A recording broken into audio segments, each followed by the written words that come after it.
अस्सलाम वालेकुम। मैं हूं मोहम्मद अरशद और आप देख रहे हैं मेरे यूट्यूब चैनल कारपी की शाम। दोस्तों, जिनका ताल्लुक मंडी बहाउद्दीन से है वो बखूबी जानते हैं कि जब सरगोदा रोड और फालिया रोड से मंडी बहाउद्दीन में दाखिल हूं तो सबसे पहले लारी अड्डा के सामने डिग्री कॉलेज फॉर बॉयज़ और उससे आगे कॉलेज चौक आता है। कॉलेज चौक से आगे आए तो अलवी चौक और अलवी चौक से आगे आए तो मिलाद चौक है। मिलाद चौक के कुर्ब जवार में गल्ला मंडी वाक़ है। गल्ला मंडी में एक बोड़ का दरख्त हुआ करता था और गर्मियों के मौसम में उस बोड़ के दरख्त के नीचे एक मदारी जो है वो अपना खेल दिखाता था। मदारी की टीम में 2-3 उसके दोस्त शामिल होते थे और उसके पास एक बड़ा सा थैला भी होता था जिस थैले में मुख्तलिफ किस्म की तस्वीर होती थी। एक बड़ी सी पटारी होती थी जिसमें बकौल उसके सांप होता था और बाकी 2-3 शापर होते थे जिसमें मुख्तलिफ किस्म की पुड़ियाँ डब्बियाँ जो हैं वो रखी होती थी। लेकिन वो उनमें से कोई भी चीज़ किसी को दिखाता नहीं था, सिर्फ बताता था। अब उस मजमे का आगाज़ करदा एक कर जब वो मजमे का आगाज़ करता तो इक्का दुक्का लोग उसके पास, कुछ उसके अपने दोस्त खड़े होते थे, कुछ इक्का दुक्का और दोस्त खड़े गुजरते जो राहगीर हैं वो आ जाते और फिर आहिस्ता आहिस्ता ये मजमा जो है वो बढ़ने लगता।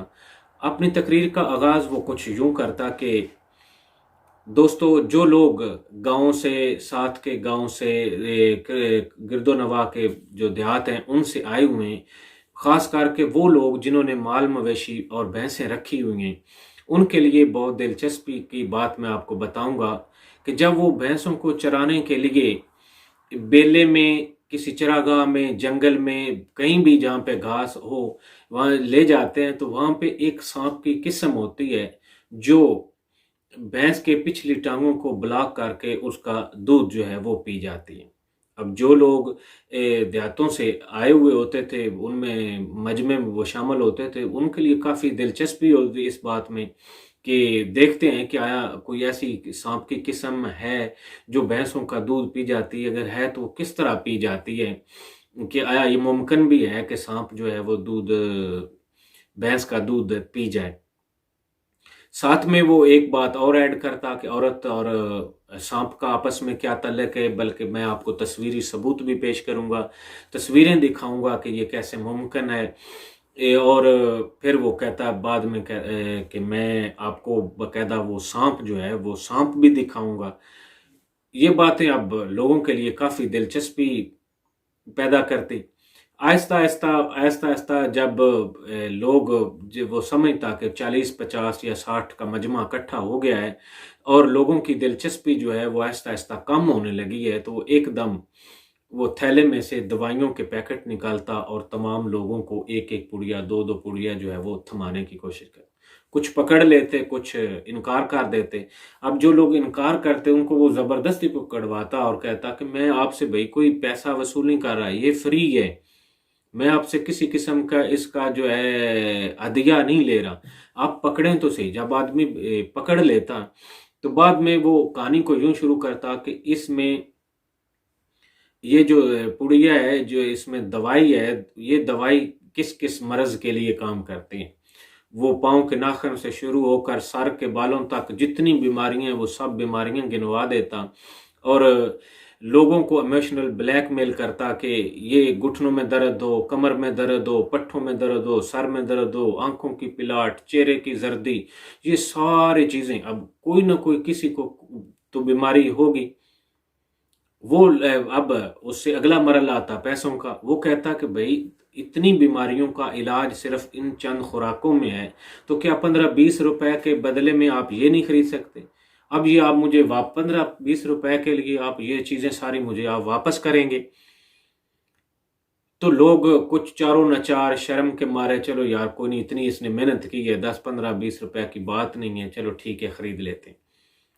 और कुछ लोग तो वाकई उसकी उस बातों से मुतासर होकर के घुटनों का दर्द ठीक हो जाएगा, कमर का दर्द ठीक हो जाएगा ले लेते, और कुछ इस उम्मीद के साथ ले लेते कि चलो अभी देखते हैं कि वो सांप भी दिखाता है, वो तस्वीरें जो उसने पहले दावा किया था वो भी दिखाएगा।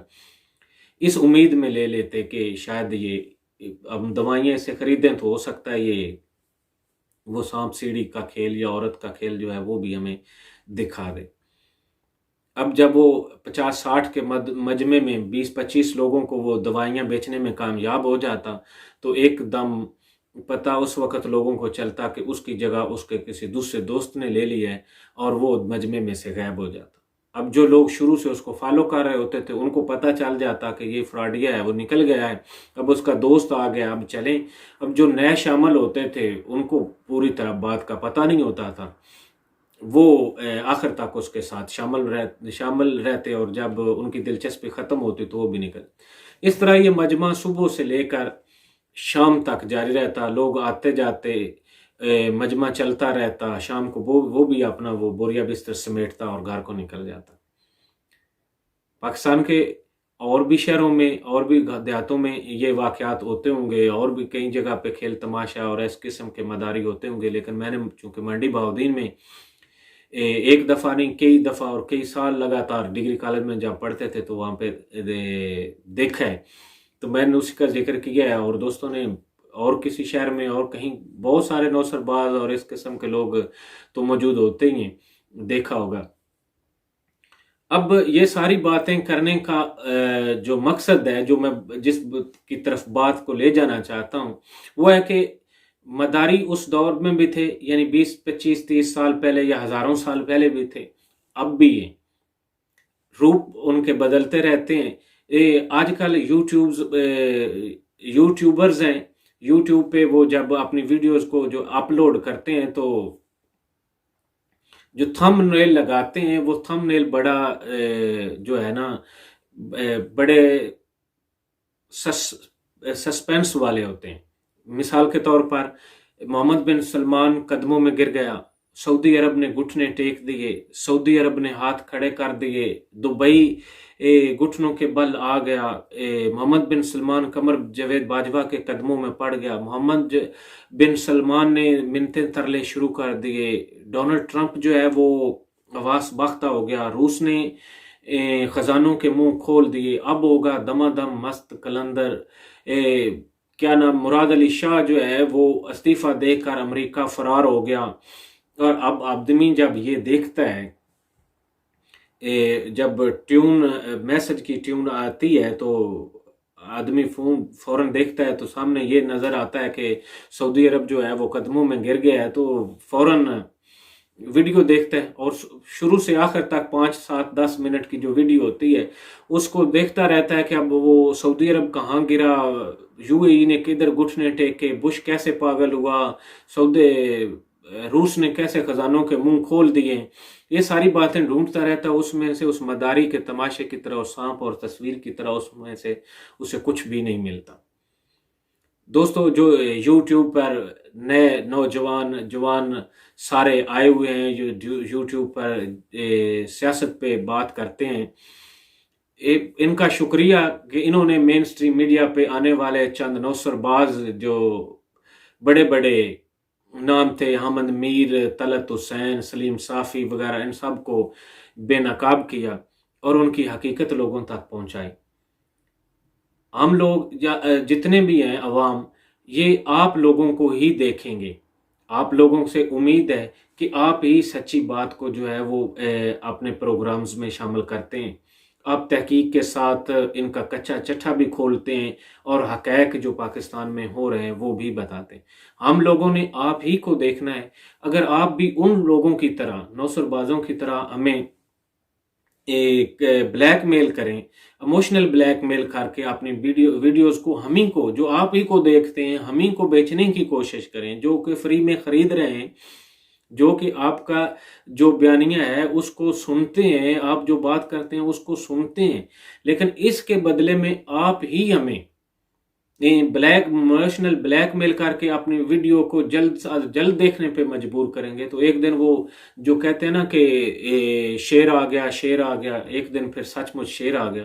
पहले यही होता है, बाद में 2 महीने, 4 महीने, 6 महीने, साल गुजरने के बाद जब जो ही आदमी फ़ोन उठाएगा, वो थंबनेल वगैरह देखेगा तो एक दूसरे से कहेगा एक और झूठ आ गया। अब इसने झूठ बोलना शुरू कर दिया। पहले क्या काम थे, अब ये झूठ बोलता है, अब ये झूठ बोल रहा है, अब नया झूठ आ गया सामने। देखने से पहले जब भी ट्यून मैसेज की घंटी बजेगी तो लोग यही समझेंगे कि एक नया झूठ जो है वो यूट्यूब पे आ गया है। लिहाजा इन चीज़ों से परहेज करें और बगैर इन थंबनेल के जो हकीकत में जो आपकी वीडियो के हिसाब से जो थंबनेल बनता है वो हकीकत में लगा दिया करें, तो भी हम लोग आप ही की वीडियोस को देखेंगे। उम्मीद है कि आप इस चीज़ को आप बुरा नहीं मनाएंगे। अपनी दुआओं में आप सब याद रखिएगा। आप सबका अल्लाह निगहबान। अल्लाह हाफिज़।